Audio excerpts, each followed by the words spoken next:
It's been a busy day for your Kansas City Chiefs. Let's break it all down for you here on this edition of the Kansas City Chiefs Report. Tyler Jones here with you as we're talking waiver wire, practice squad, and updates to the 53-man roster here on today's show. Let's begin with Samaje Perine as the Chiefs sign the former Denver Broncos running back to the active 53-man roster, joining the likes of Pacheco and Clyde Edwards-Helaire, as well as Carson Steele. Samaje Perine, a former fourth-round pick out of the University of Oklahoma, most notably known in his career for what he did against my Kansas Jayhawks, setting the NCAA single-game rushing record for 427 yards.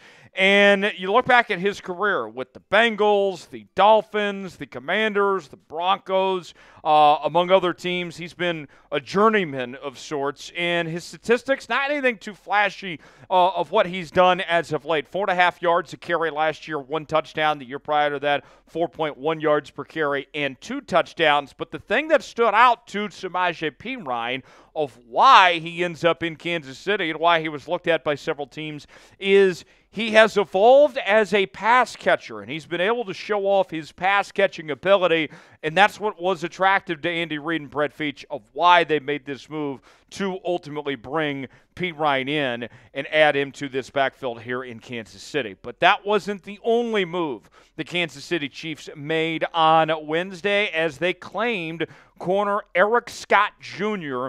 off of the waiver wire, formerly of the Dallas Cowboys, and will be on the active 53-man roster for the Kansas City Chiefs. We're still waiting to see what the corresponding moves are with these two players going to the active roster of who ultimately will be released and potentially moved to the practice squad.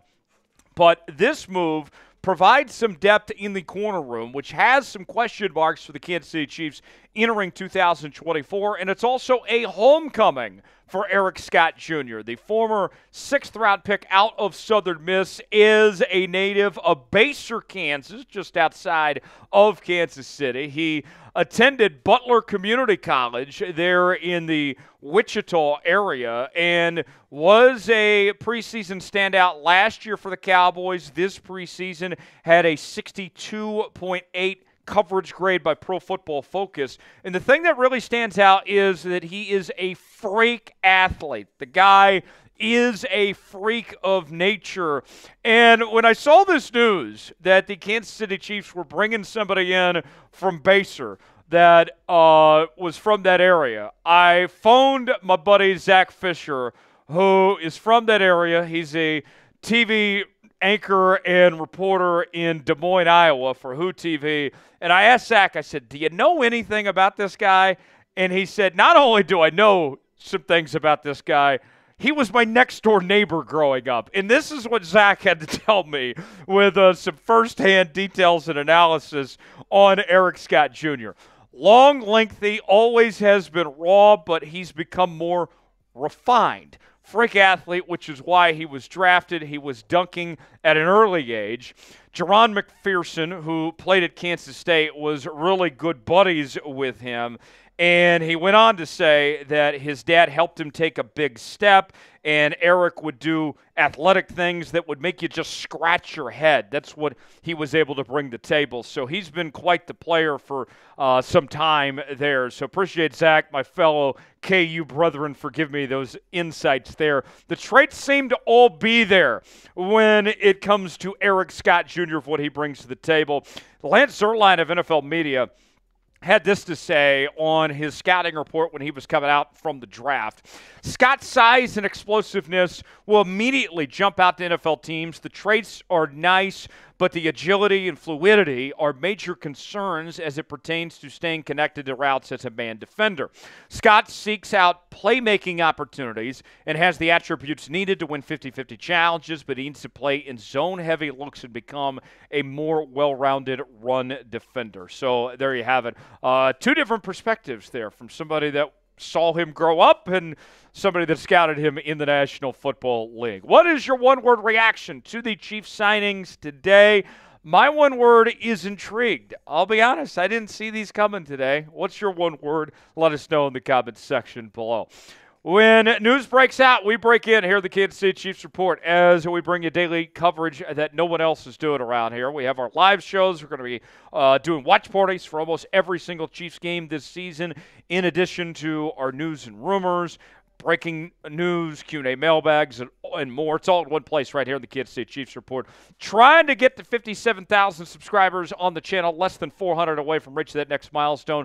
Lock us in for the latest happenings on your favorite team all season long right here on the Kansas City Chiefs Report, youtube.com/ChiefsTV. Time to say happy trails to a couple former Chiefs as we sold the 53-man roster reveal yesterday, and players cut sent to waivers. Curtis Jacobs got claimed off waivers by the New England Patriots. Also, Rees-Zammit, our favorite former rugby player, he's off to Jacksonville. And we already have an idea of some of the practice squad players that are now going to be on the Kansas City Chiefs roster and also could potentially be elevated to the 53-man roster at some point this year. Those names include Emani Bailey at the running back position, Deon Bush at the safety spot. Although Justyn Ross did not make the 53-man roster, he'll get another chance on the practice squad. And a guy that came so close, that's been given opportunity after opportunity, I would think that there's a decent chance we see him elevated at some point this year. Nikko also getting another chance as well. Nikko had a very good training camp. He came very close. This battle wages on between these two. When an injury happens, who gets that call-up? Will it be Justyn? Will it be Nikko? That remains to be seen. Let's ask you, who's the first practice squad player that will get their name called, that'll get elevated to the active roster here in 2024? Weigh in the comments section. Give me a name that comes to mind. Who do you think that's going to be for Kansas City? Today's show is sponsored by Game Time. Game Time is the place to go for the best seats, the lowest prices guaranteed. Last-minute tickets. Game Time's got you covered. Game Time has a new feature called Game Time Picks that makes getting tickets to see your favorite team play live even easier. Game Time Picks filters out the fluff to only show you incredible deals on great seats, so you don't have to waste time searching through thousands of tickets. They have this new thing called super deals. If you stumble upon a super deal, you can't pass up on a super deal, folks. It is a game changer. They also have their seat views, so you can see if you like that seat, get the visual of it. You choose the event you want to go to. They get the prices listed.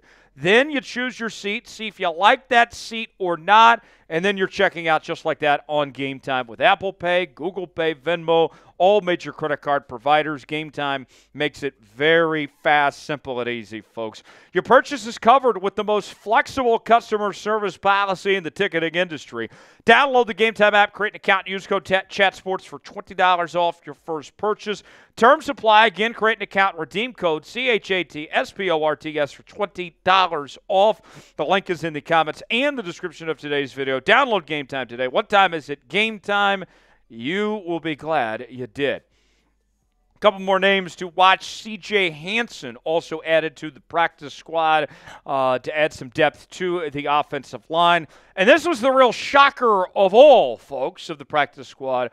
Bailey Zappe is headed to Kansas City. The former New England Patriots starting quarterback started about half the season last year after Mac Jones went down and started some as a rookie. He's shown some flashes, but I got to tell you, this one I did not see coming. But I don't think it's a bad idea at all.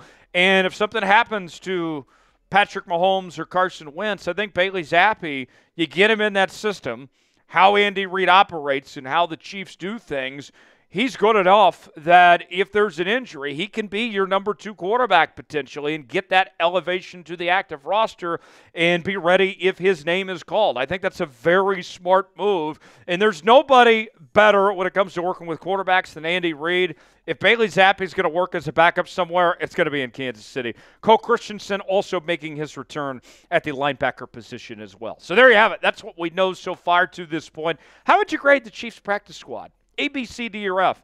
Weigh in the comments section. Tell us what you think of the Chiefs practice squad. Thanks for joining us here on the channel. Subscribe now for the latest happenings on your Kansas City Chiefs. We got you covered each and every day. More to come. We'll see you tomorrow.